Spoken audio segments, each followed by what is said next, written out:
Salut tout le monde, c'est Big Gaming 94. On se retrouve aujourd'hui pour un tuto peinture d'une boîte très ancienne. C'est la garde impériale française de chez ESCI qui aujourd'hui a été repris, il me semble, par Italeri. Ce moule, il me semble, l'avoir vu chez Italeri.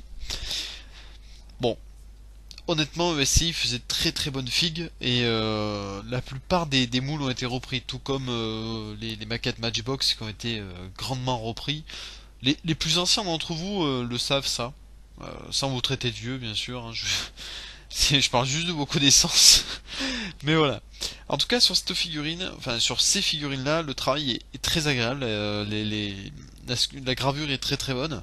Si jamais vous en trouvez dans des foires, des bourses, etc. ou même en vide-grenier, alors fois j'ai trouvé une maquette en vide-grenier, ça vaut le coup. Ça vaut vraiment le coup de vous y intéresser. Honnêtement, c'est très intéressant, non, c'est sympa. Vraiment, c'est sympa. ESCI, vous pouvez y aller les yeux fermés, il n'y a pas de problème. Alors, comment peindre les figurines de chez Italieri? Alors, au niveau impérial, je suis moins bon que ce très cher Ramius. N'hésitez pas à suivre sa chaîne, hein. Niveau époque impériale, il est nettement plus avancé que moi et nettement plus qualifié et compétent que moi. Donc, sinon, comment j'ai fait? Ben, j'ai utilisé un bleu foncé de chez PBO, le 46, pour faire l'uniforme, parce qu'il a vraiment une couleur qui est assez idéale. Ensuite, tout ce qui est bottes et chapeau en noir. Je dis chapeau, je sais que ça s'appelle pas un chapeau, hein. C'est un nom. Le flat flèche classique pour faire la peau, et du rouge pour reprendre les différentes couleurs. Alors, il y a des sites également qui recensent ce qui est faisable enfin ce qui existait niveau uniforme. Donc, faut pas hésiter à aller dessus. Honnêtement, n'hésitez pas à aller dessus. C'est très intéressant. Voilà, vous voyez le rouge, vous l'appliquez doucement, tout doucement, avec parcimonie. Vous essayez de l'appliquer correctement, de bien suivre les lignes. De toute façon, la gravure de la figurine fait que vous avez juste à suivre la ligne. C'est très très très simple de peindre cette figurine. C'est très simple, il n'y a aucun problème, honnêtement. Au passage, le sabre, je le fais en titanium silver. Et avec du gold leaf de chez Tamiya, je peins mon gros doigt. Voilà, ça y est, on y voit. Donc je peins le manche du sabre. Également une partie du couvre-chef. Et le bout du fourreau du sabre. Après, il y a d'autres petits éléments, mais on va y venir après. Vous pouvez faire également les petits boutons de l'uniforme. C'est la petite pointe de réalisme qui est très sympa. Le blanc du blanc, alors vous faites une partie qui est sur le couvre-chef, il y a des petites parties à peindre en blanc, des espèces de petites cordelettes. Alors si vous avez les noms, les gars, notamment toi, Ramius, qui connaît tout ça beaucoup mieux que moi, n'hésite pas à donner des petits détails qui peuvent faire en sorte que je dorme moins bête ce soir.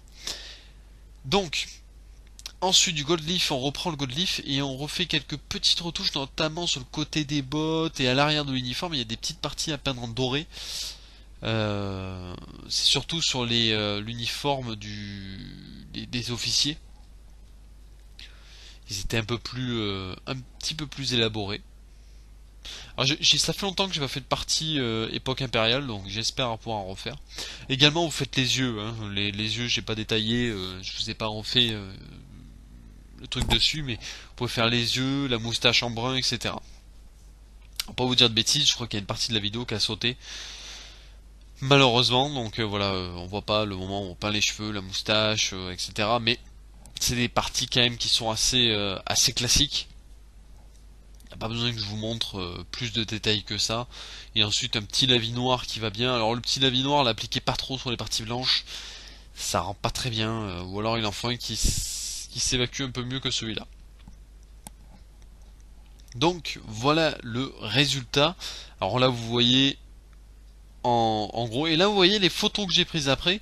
Alors, le résultat est tout à fait correct pour des figurines paint, en gros, celle que vous avez vue en peinture m'a pris, je vous dis, à peu près 25-30 minutes, donc c'est très rapide. Faut pas oublier que là c'est du niveau wargame. Pour du niveau wargame, c'est tout à fait correct. Il n'y a rien à dire. Après, on peut aller beaucoup plus dans le détail là-dessus. Beaucoup de peintres, notamment par exemple Ramius, Thomas, tout ça, Toto, pour ceux qui l'ont déjà vu en commentaire, font des peintures plus élaborées que moi et sont meilleurs, largement meilleurs en époque empire. Mais voilà, bon, là je me suis pas trop mal défendu. Il y a pire. Il y a mieux aussi, vous me direz. Hein. Donc vous voyez, hop, de plus près, ça par exemple le porte-étendard. Tout simple.